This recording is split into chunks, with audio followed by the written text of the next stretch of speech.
Good morning, everybody. Thank you and welcome, and particularly to everybody who's in our queue today, helping us set a new world record here at Dymocks. I am very, very pleased to welcome you. Before we get going, I want to say thank you to a couple of people who've put a lot of work, energy and effort into today, which is all about inspiring kids to read, helping the Dymocks Children's Charities help kids change their lives one book at a time. So it's a great cause, and let's break the world record. The people I want to thank very quickly: Nicole Dunn, not sure if she's here, but Nicole, Paul Swain, Katerina Vitis, Rupi Perba, and Jason Read It. And what a great name for a bookshop person. Jason Read It, hey? No. So thank you to those guys. Well done. There was apologies from the Premier. He got called down to Canberra by Mr. Abbott. So I pass on his apologies. Thank you to our major sponsor, Dymocks, and also HarperCollins.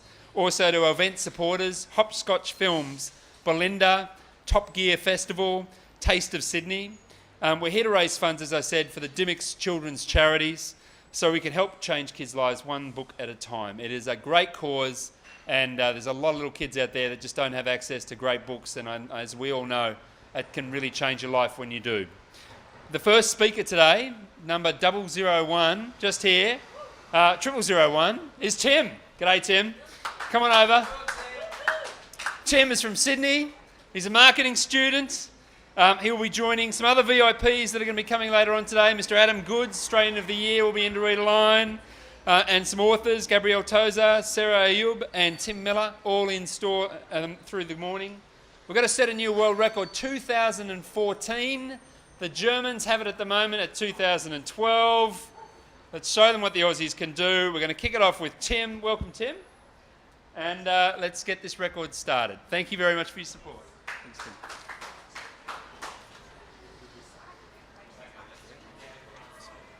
There is one mirror in my house.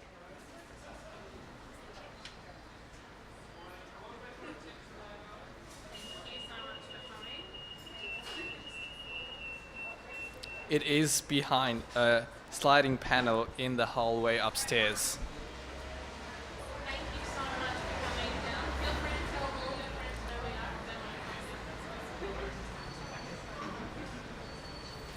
Our faction allows me to stand in front of it on the second day of every third month, the day my mother cuts my hair.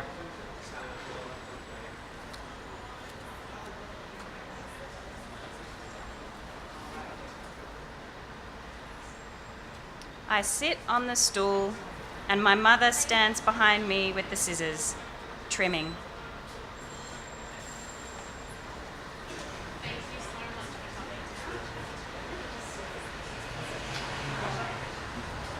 The strands fall on the floor in a dull blonde ring.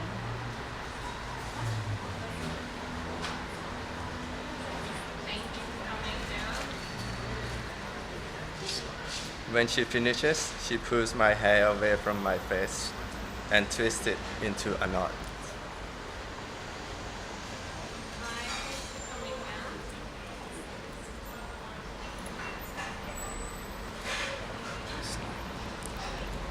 I note how calm she looks and how focused she is.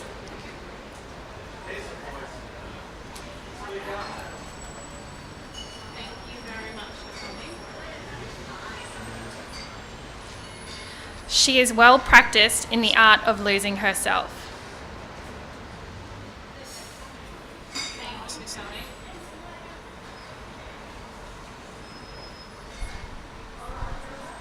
I can't say the same of myself.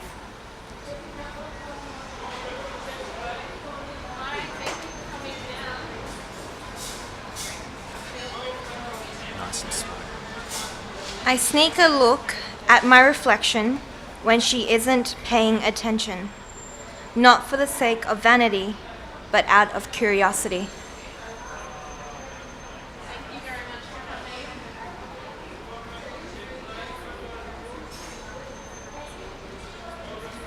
A lot can happen to a person's appearance in 3 months.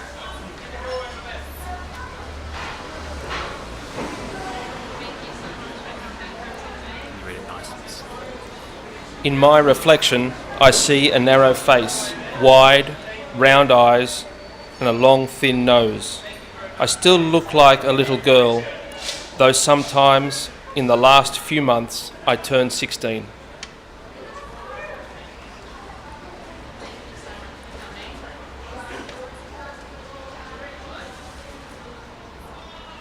The other factions celebrate birthdays, but we don't.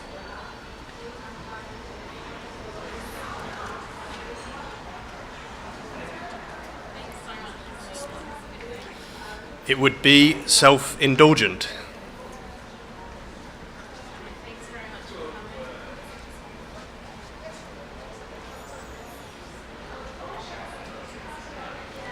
There she says when she pins the knot in place.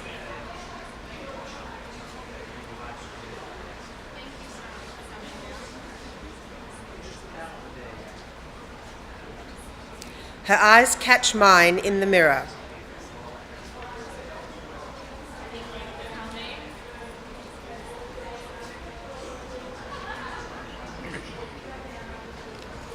It is too late to look away, but instead of scolding me, she smiles at our reflection.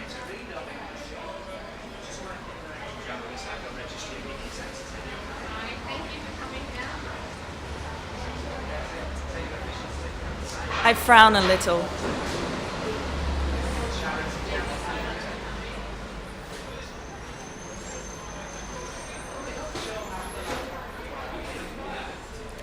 Why doesn't she reprimand me for staring at myself?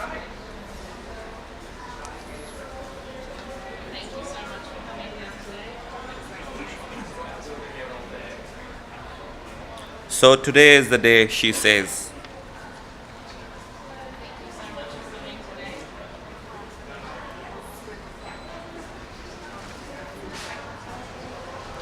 Yes, I reply.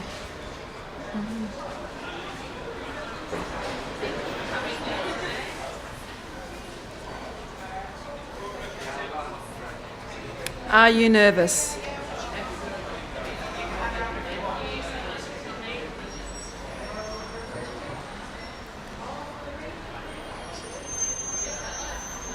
I stare into my own eyes for a moment.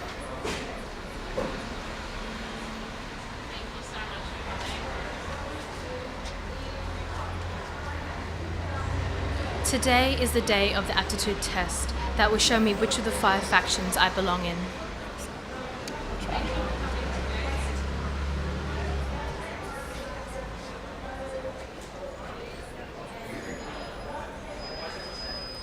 And tomorrow, at the choosing ceremony, I will decide on a faction. I will decide the rest of my life. I will decide to stay with my family or abandon them.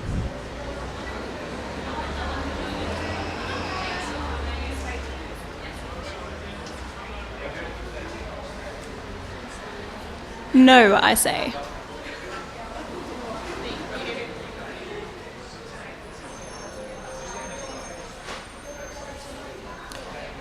The tests don't have to change our choices.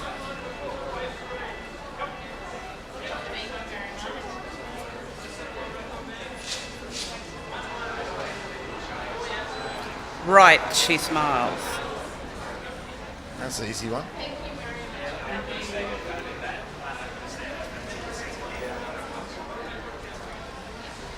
Let's go eat breakfast.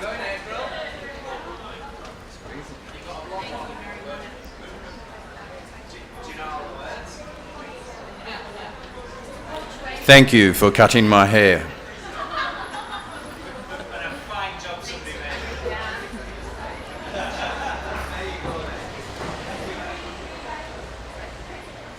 She kisses my cheek and slides the panel over the mirror.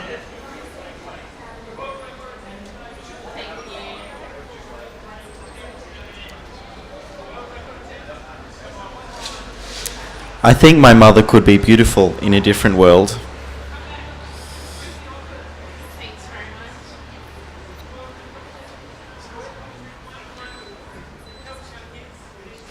Her body is thin beneath the grey robe.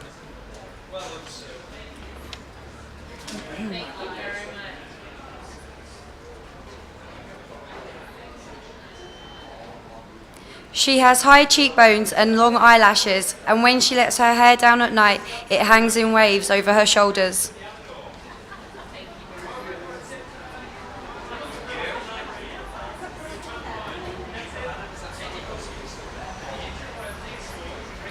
But she must hide that beauty in abnegation.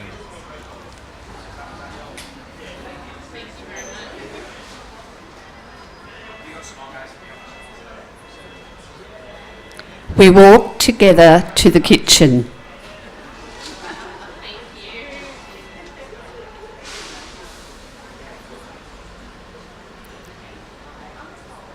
On these mornings when my brother makes breakfast and my father's hand skims my hair as he reads the newspaper and my mother hums as she clears the table, it is on these mornings that I feel guiltiest for wanting to leave them.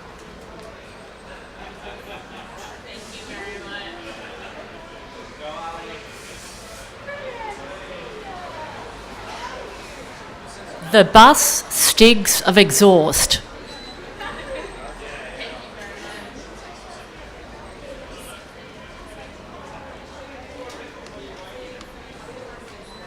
Every time it hits a patch of uneven pavement, it jostles me from side to side, even though I'm gripping the seat to keep myself still.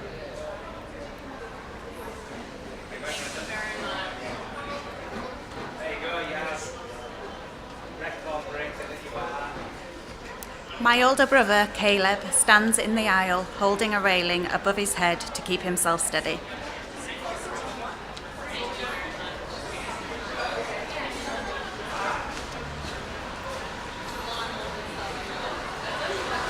We don't look alike.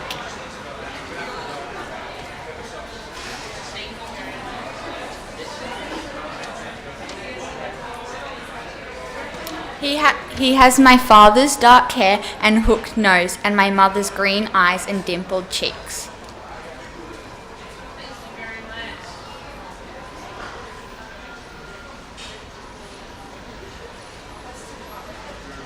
When he was younger, that collection of features looked strange, but now it suits him.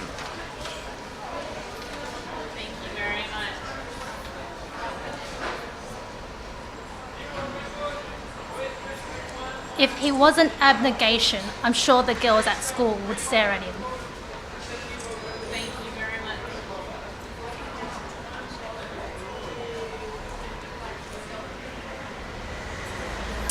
He also inherited my mother's talent for selflessness.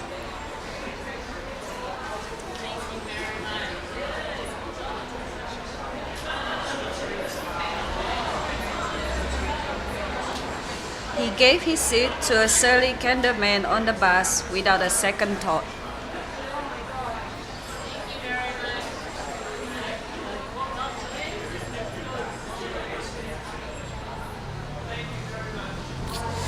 The Candor man wears a black suit with a white tie, Candor standard uniform.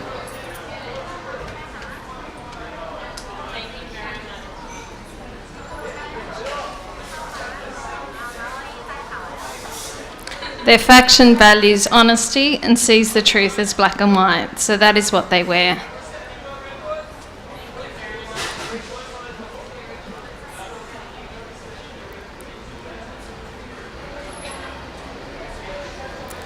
The gaps between the buildings narrow and the roads are smoother as we near the heart of the city.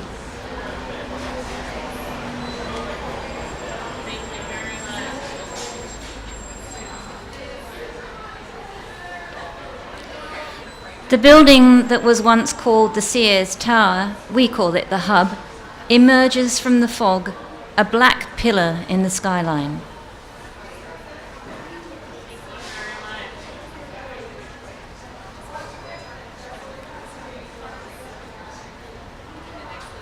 The bus passes under the elevated tracks.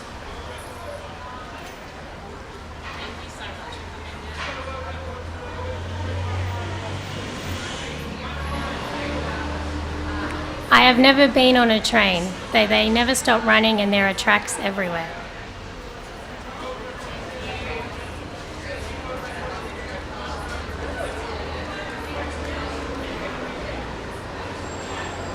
Only the dauntless ride them.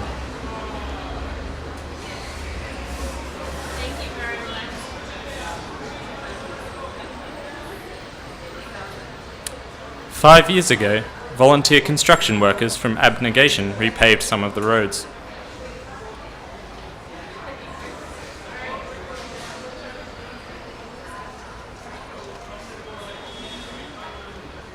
They started in the middle of the city and worked their way outward until they ran out of materials.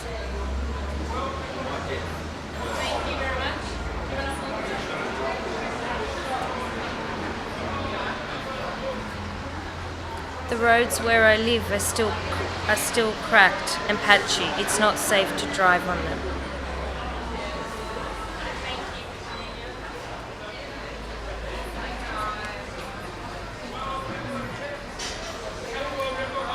We don't have a car anyway.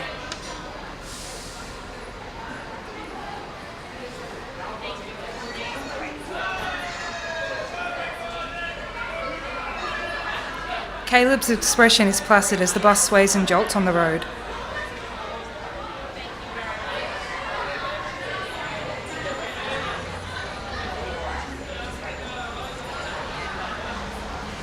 The grey robe falls from his arm as he clutches a pole for balance.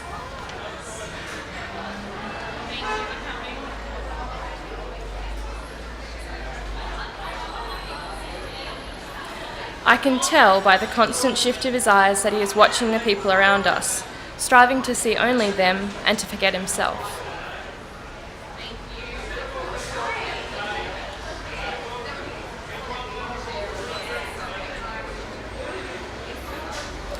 Candor values honesty, but our faction, Abnegation, values selflessness.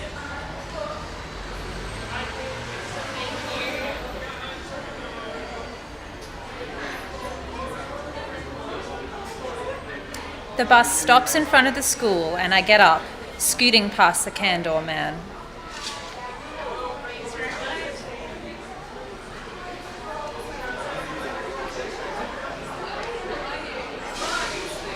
I grab Caleb's arm as I stumble over the man's shoes.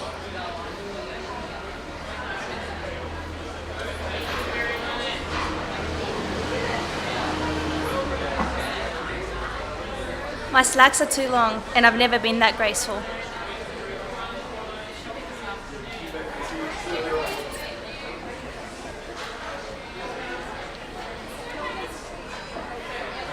The upper levels building is the oldest of the 3 schools in the city: lower levels, mid levels, and upper levels.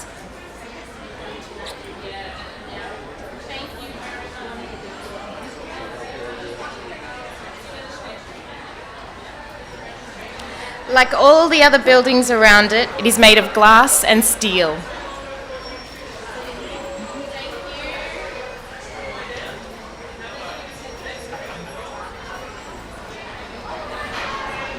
In front of it is a large metal sculpture that the Dauntless climb after school, daring each other to go higher and higher.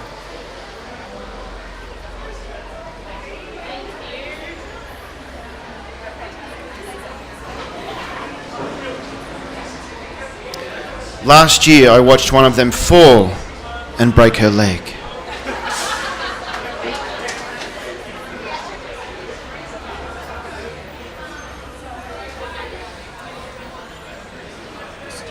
I was the one who ran to get the nurse.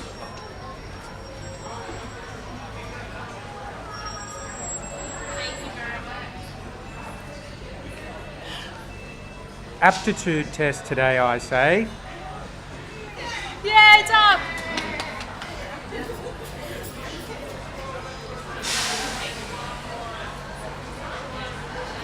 Caleb is not quite a year older than I am, so we're in the same year at school.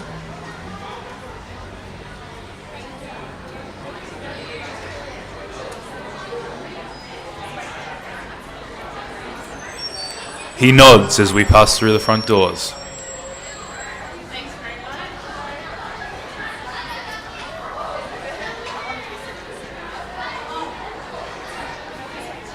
My muscles tighten the second we walk in.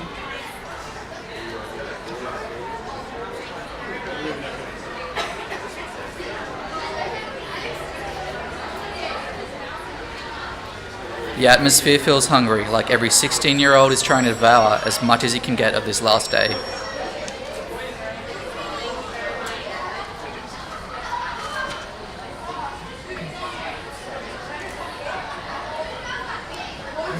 is likely that we will not walk these halls again after the choosing ceremony.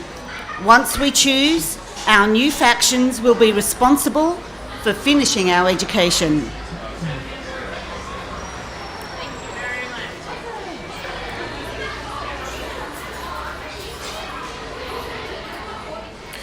Our classes are cut in half today, so we will attend all of them before the aptitude tests, which take place after lunch.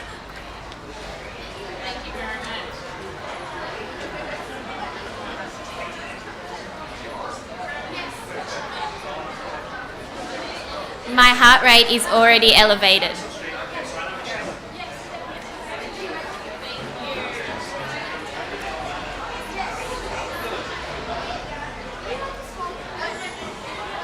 You aren't at all worried about what they'll tell you? I asked Caleb.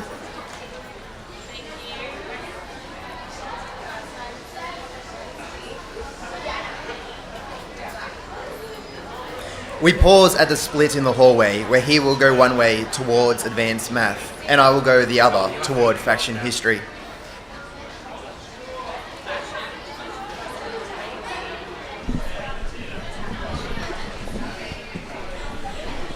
He raises an eyebrow at me. Are you?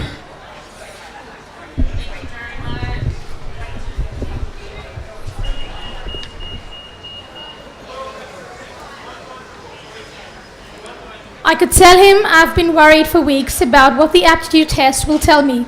Abnegation, candor, erudite, amity, or dauntless.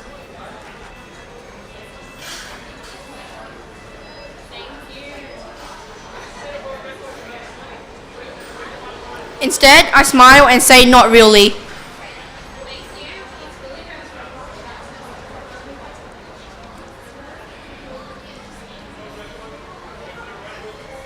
He smiles back.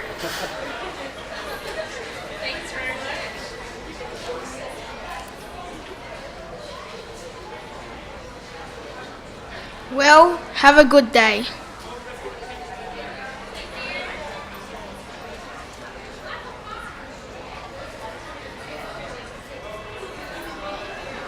I walk towards faction history, chewing on my lower lip.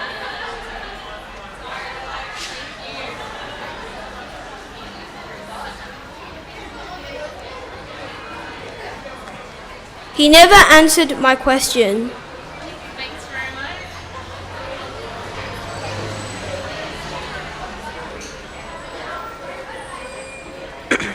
The hallways are cramped, though the light coming through the windows create illusion of space.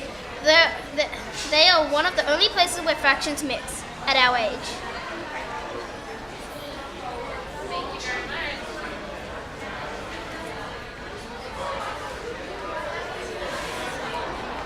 Today, the crowd has a new kind of energy, a last day mania.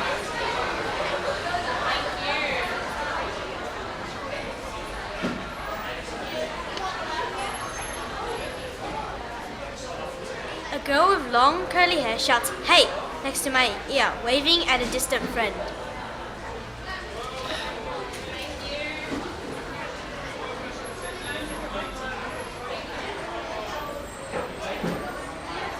A jacket sleeve smacks me on the cheek.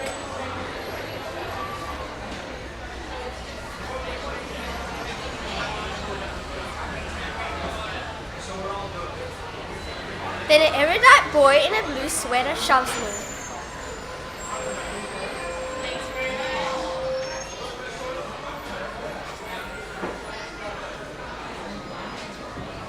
I lose my balance and fall hard on the ground.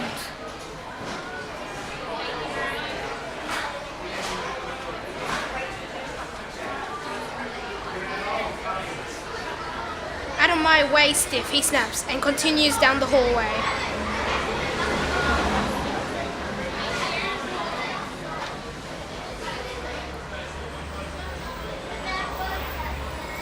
My cheeks warm.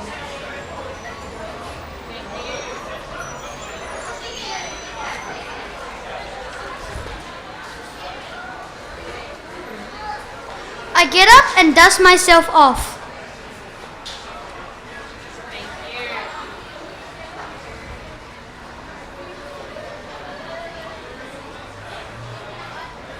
A few people stopped when I fell, but none of them offered to help me.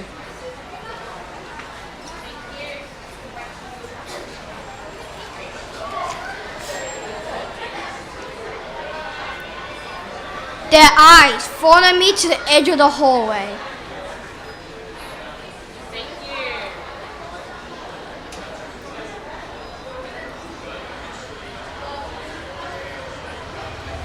This sort of thing has been happening to others in my faction for months now. The erudite have been releasing antagonistic reports about abnegation, and it has begun to affect the way we relate at school.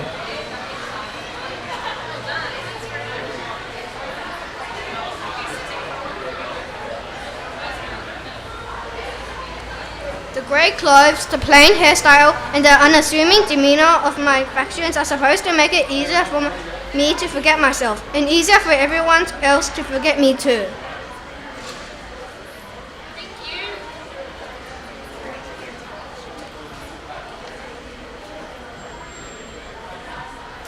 But now they make me a target.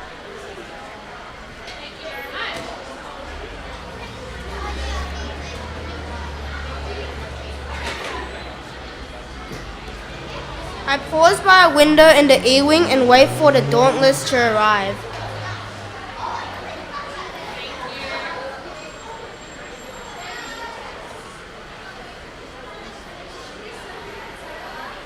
I do this every morning.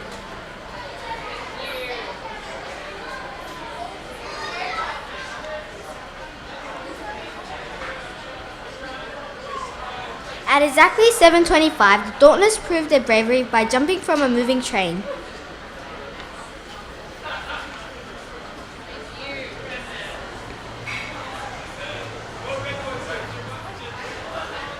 My father calls the Dauntless Hellions.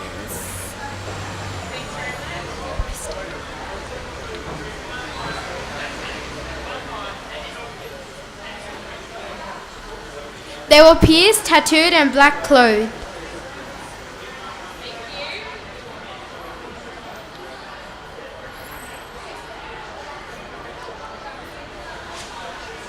Their primary purpose is to guard the fence that surrounds our city.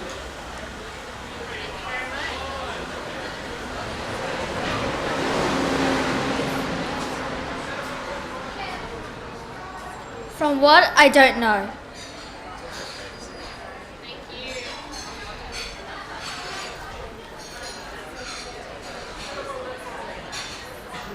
They should perplex me.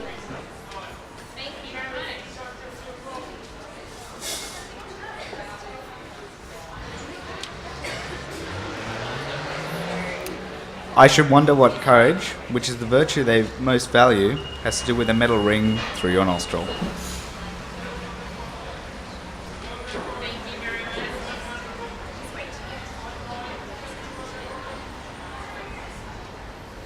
Instead, my eyes cling to them wherever they go.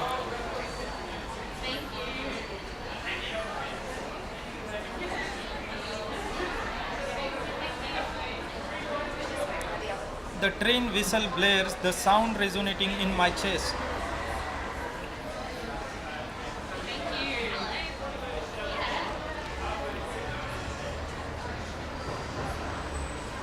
The light fixed to the front of the train clicks on and off as the train hurtles past the school, squealing on iron rails.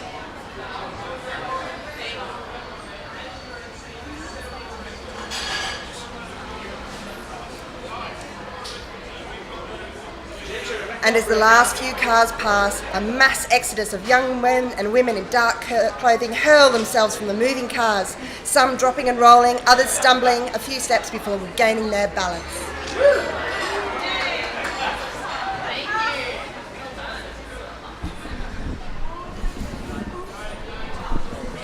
One of the boys wraps his arm around a girl's shoulders, laughing.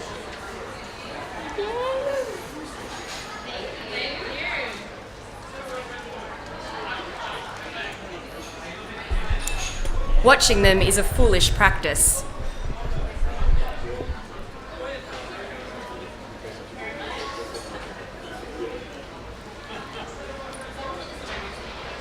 I turn away from the window and press through the crowd to the faction history classroom.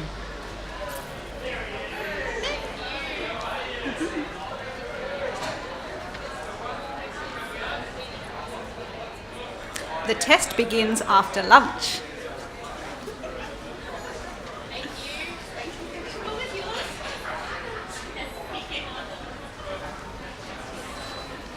We sit at the long tables in the cafeteria, and the test administrators call 10 names at a time, one for each testing room.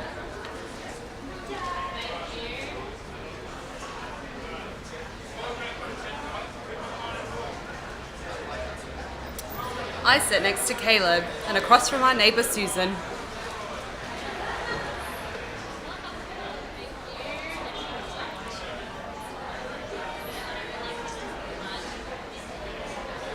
Susan's father travels throughout the city for his job, so he has a car and drives her to and from school every day.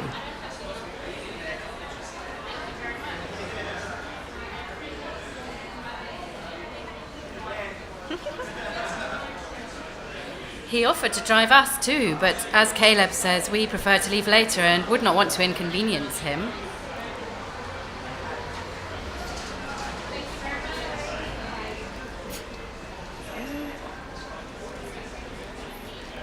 Of course not.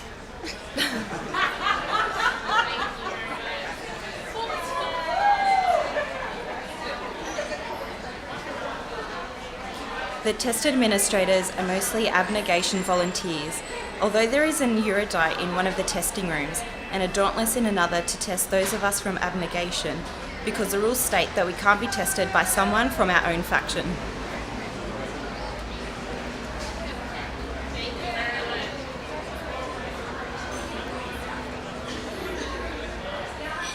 The rules also say that we can't prepare for the test in any way, so I don't know what to expect.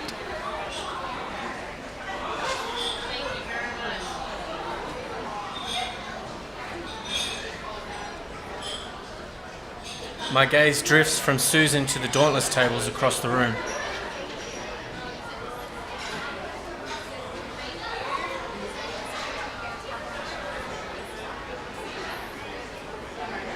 They are laughing and shouting and playing cards.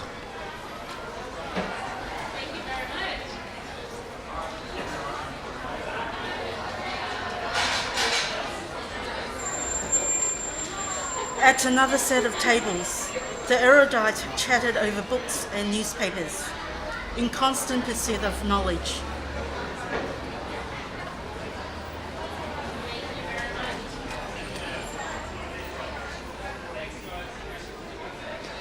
A group of Amity girls in yellow and red sit in a circle on the cafeteria floor, playing some kind of hand-slapping game involving a rhyming song.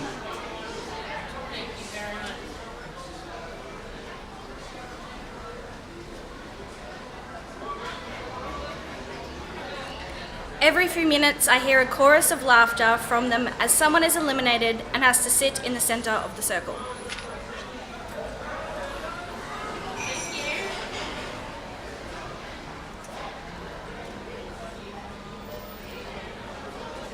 At the table next to them, candle boys made wide gestures with their hands.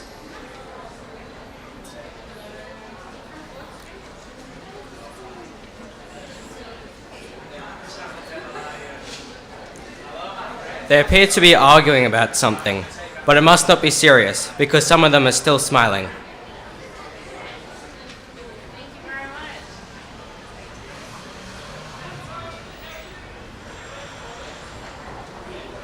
At the abnegation table, we sit quietly and wait.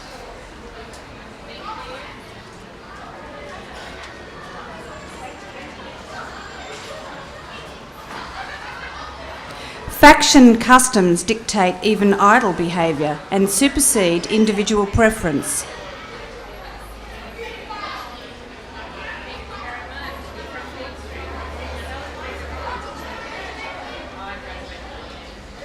I doubt all the erudite want to study all the time, or that every candor enjoys a lively debate, but they can't defy the norms of their factions any more than I can.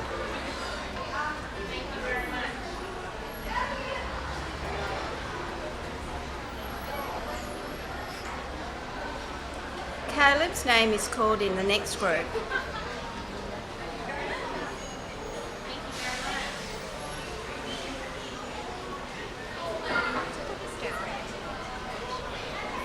He moves confidently toward the exit.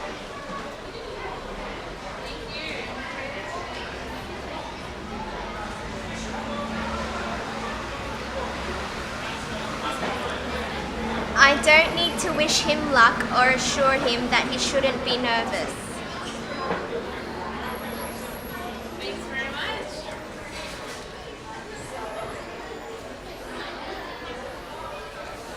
He knows where he belongs, and as far as I know, he always has.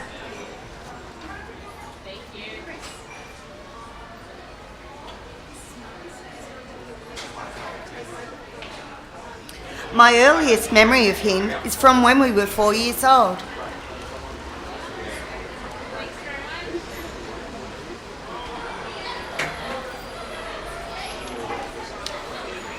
He scolded me for not giving my jump rope to a little girl on the playground who didn't have anything to play with.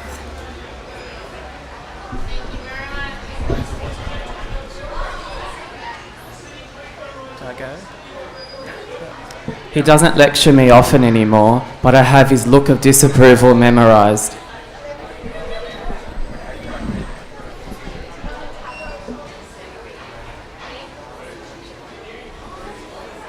I have tried to explain to him that my instincts are not the same as his. It didn't even enter my mind to give my seat to the candor man on the bus, but he didn't understand.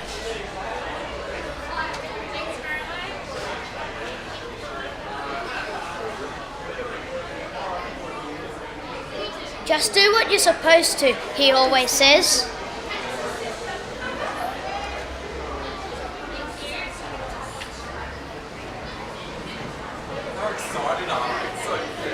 It is that easy for him.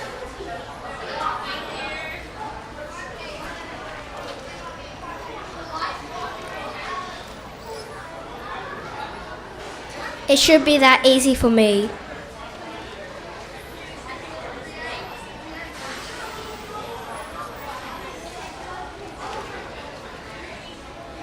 My stomach wrenches.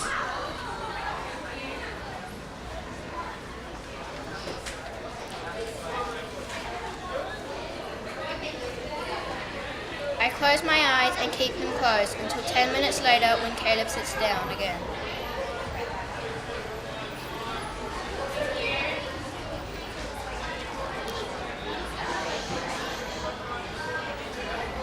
He is a plaster pail.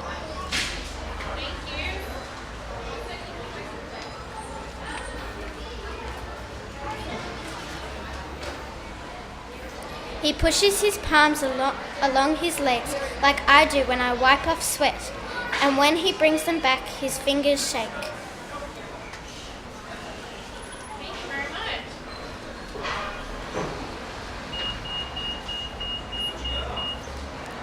I open my mouth to ask him something, but the words don't come.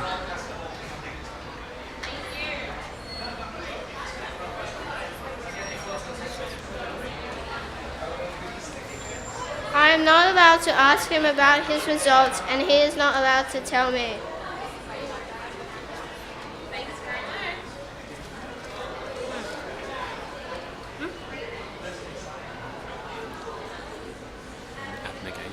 An abnegation volunteer speaks the next round of names.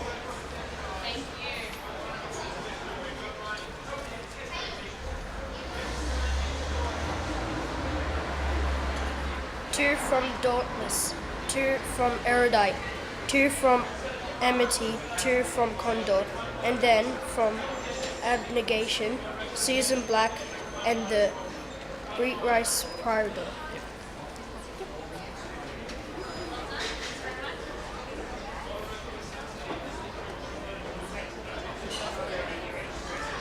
I get up because I'm supposed to, but if it were up to me, I would stay in my seat for the rest of the time.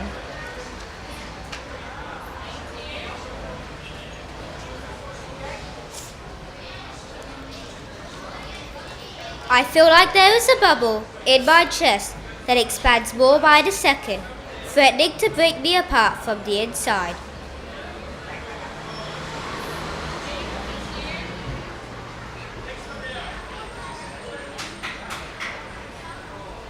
I followed Suzanne to the exit.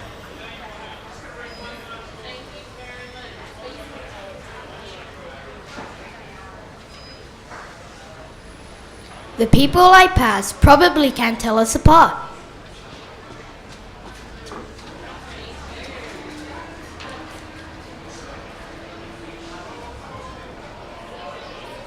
We wear the same clothes and we wear our blonde hair the same way.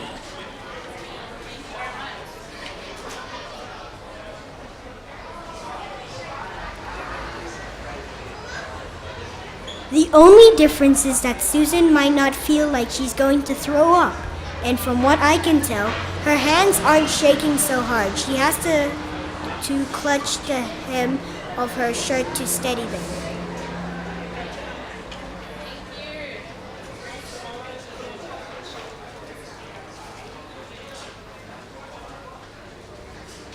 Waiting for us outside the cafeteria is a row of 10 rooms.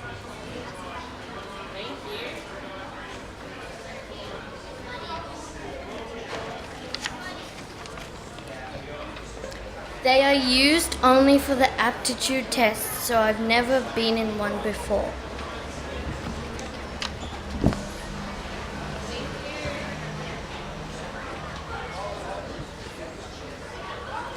Unlike the other rooms in the school, they are separated, not by glass, but by mirrors.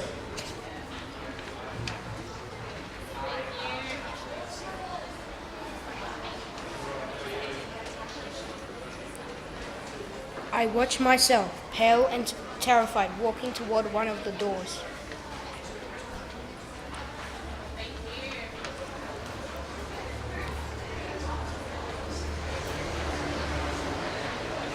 Suzanne grins nervously as she walks into room 5, and I walk into room 6, where a dauntless woman waits for me.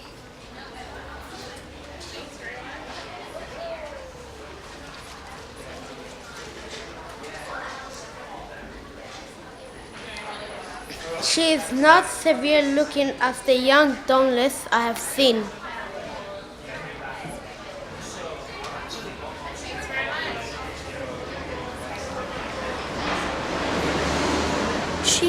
She has dark angular eyes and wears a black blazer like a man's suit and jeans.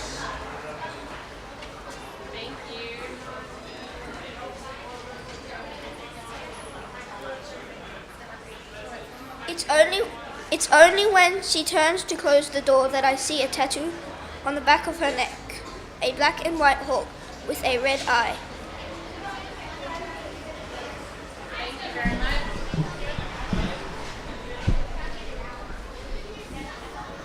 If I didn't feel like my heart had migrated to my throat, I would ask her what it signifies.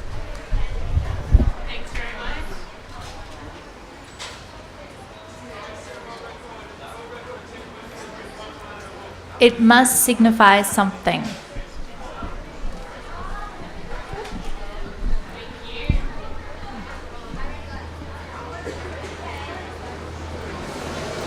Mirrors cover the inner walls of the room.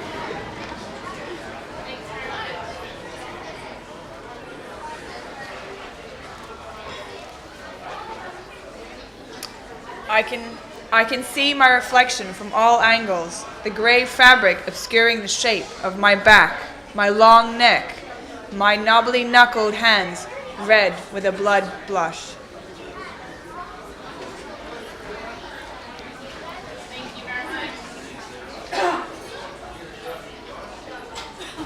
The ceiling glows white with light.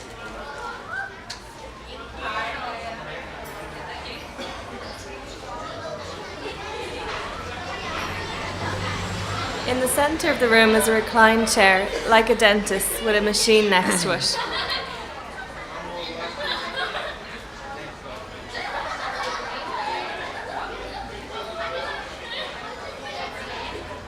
It looks like a place where terrible things happen.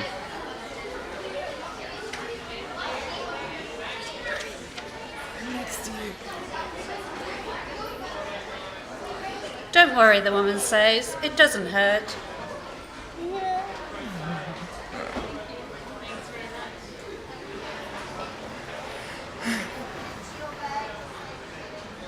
Her hair is black and straight, but in the light I see that it is streaked with grey.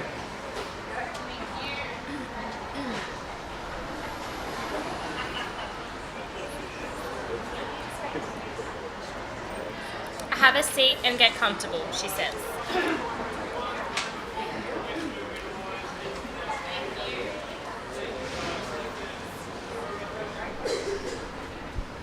My name is Tori.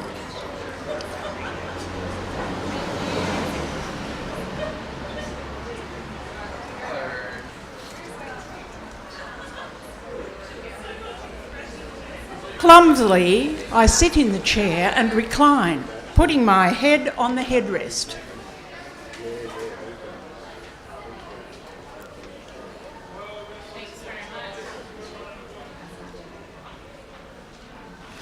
The lights hurt my eyes.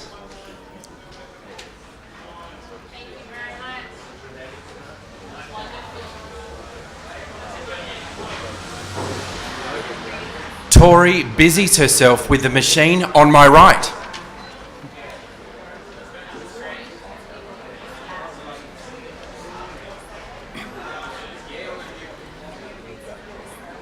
I try to focus on her and not the wires in her hands.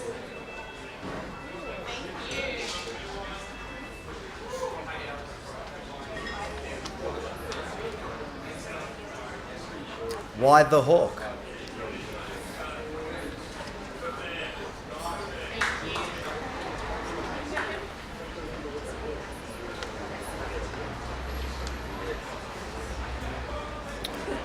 I blurt out as she attaches an electrode to my forehead.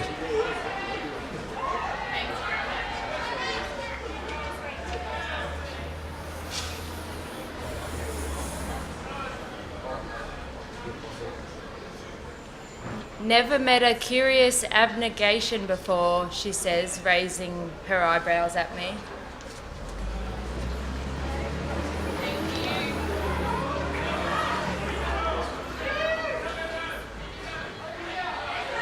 I shiver and goosebumps appear on my arms.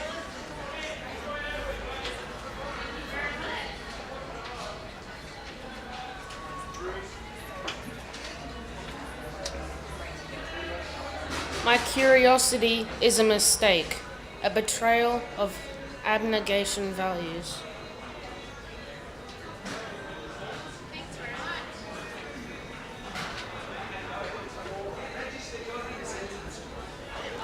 Humming a little, she presses another electrode to my forehead and explains, in some parts of the ancient world, the hawk symbolized the sun.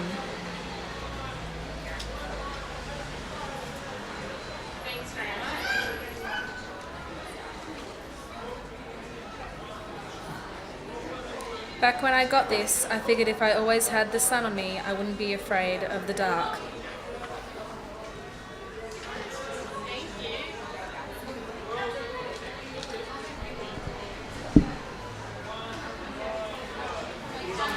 I try to stop myself from asking another question, but I can't help it.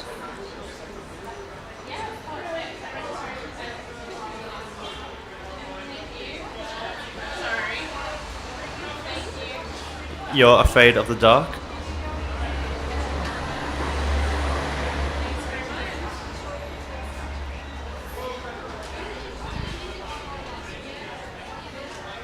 I was afraid of the dark, she corrects me.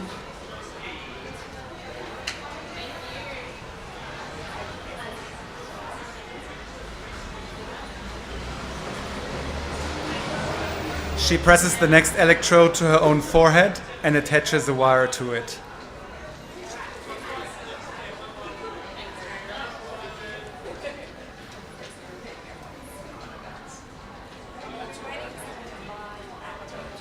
She shrugs. Now it reminds me of the fear I've overcome.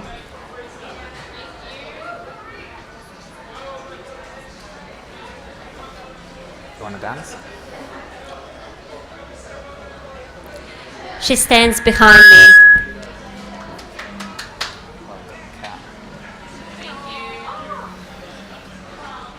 Just wait.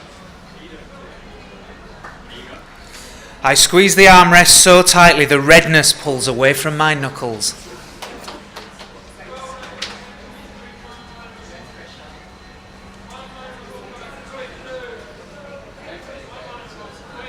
She tugs wires toward her, attaching them to me, to her, and the machine behind her.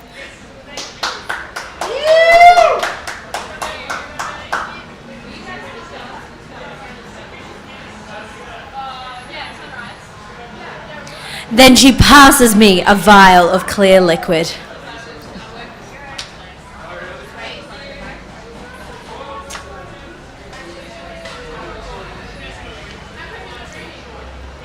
Drink this, she says.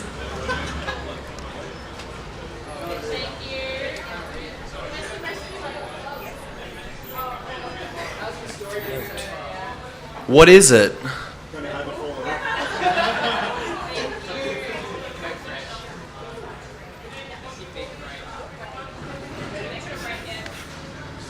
My throat feels swollen.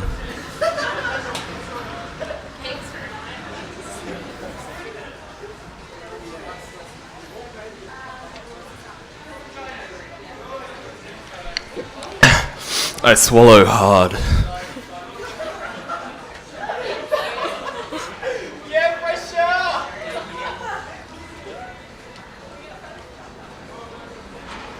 What's going to happen?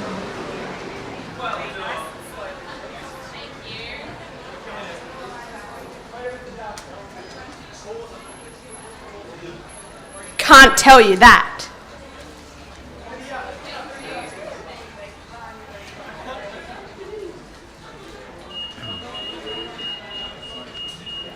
Just trust me.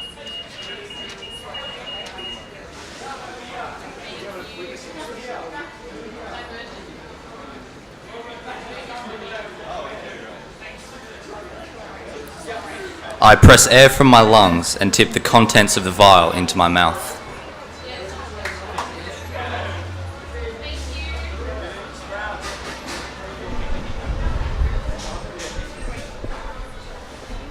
My eyes close.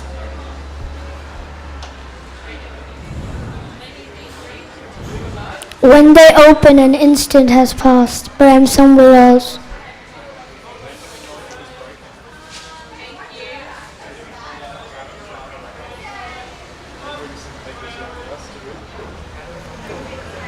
I stand in the school cafeteria again, but all the long tables are empty, and I see through the glass walls that it's snowing.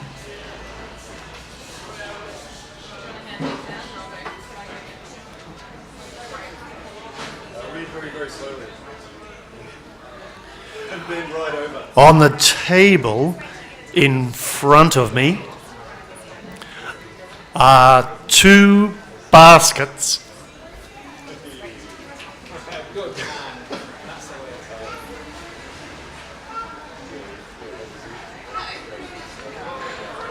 Okay. In one is a hunk of cheese, and in the other, a knife the length of my forearm. Finished?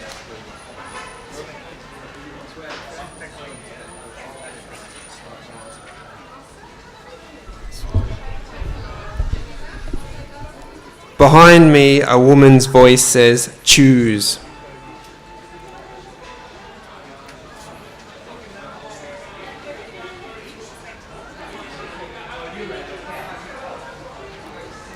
Why, I ask?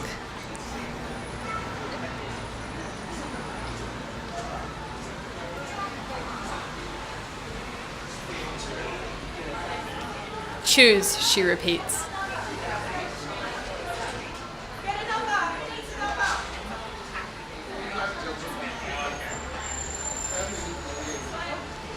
I look over my shoulder, but no one's there.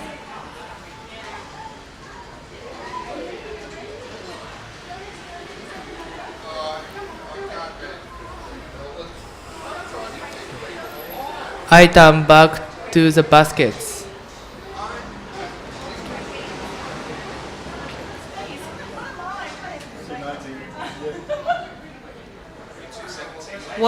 will I do with them?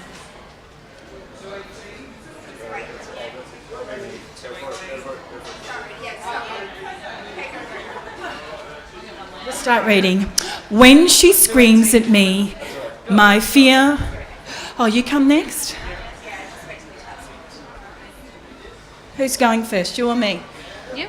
You? Oh, me? Okay. She yells. That's it. Thank you. When she screams at me, my fear disappears and stubbornness replaces it. Did you get me? Yeah?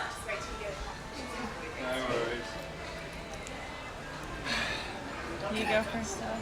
Is it me? Yeah, very slow. I scale and cross my arms. That's it? Very, very slowly.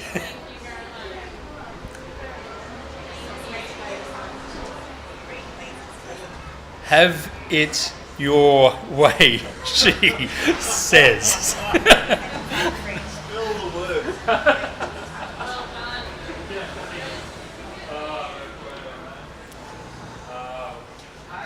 The baskets disappear.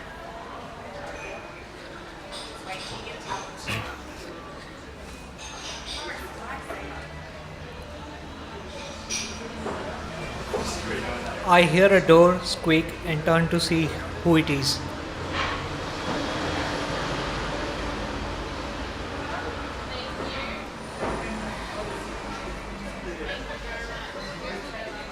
I see not a who, but a what. A dog with a pointed nose stands a few yards away from me.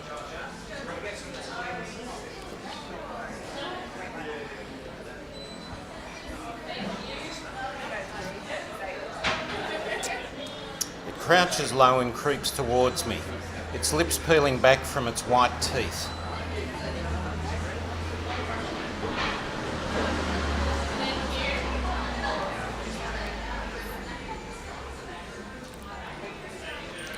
A growl gurgles from deep in its throat, and I see why the cheese would have come in handy.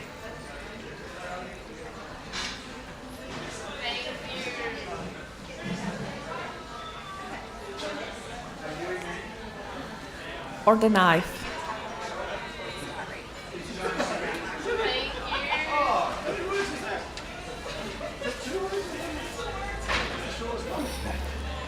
But it's too late now. I think about running, but the dog will be faster than me.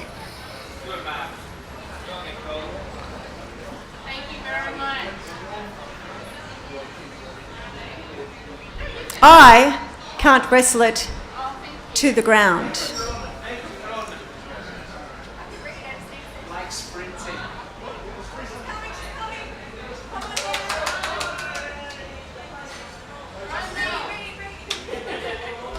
My head pounds.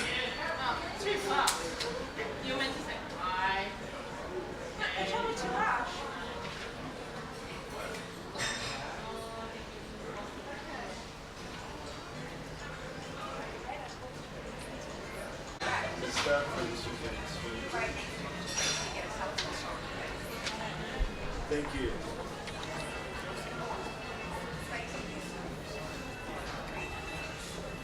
I have to make a decision.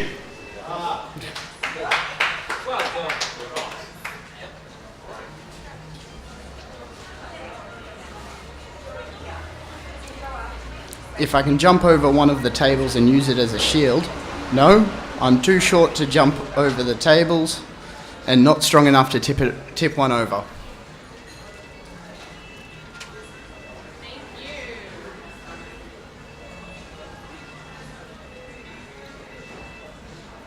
The dog snarls. I can almost feel the sound vibrating in my skull.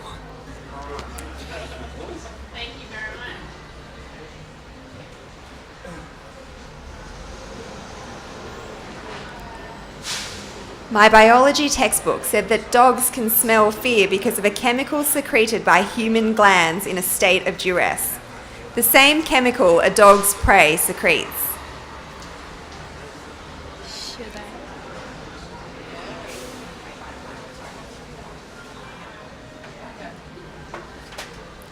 Smelling fear leads them to attack.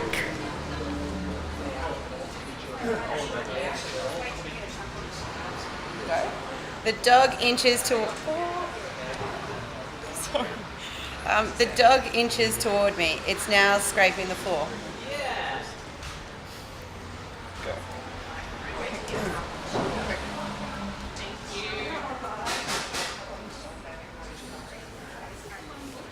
I can't run.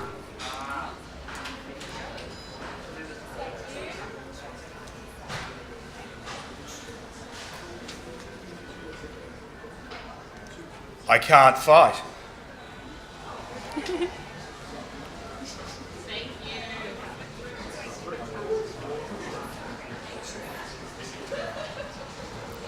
Instead, I breathe in the smell of the dog's foul breath and try not to think about what it just ate. Is that the book?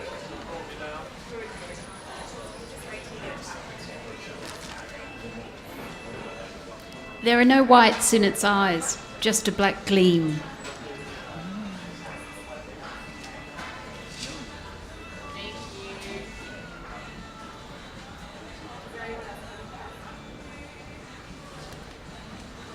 What else do I know about dogs?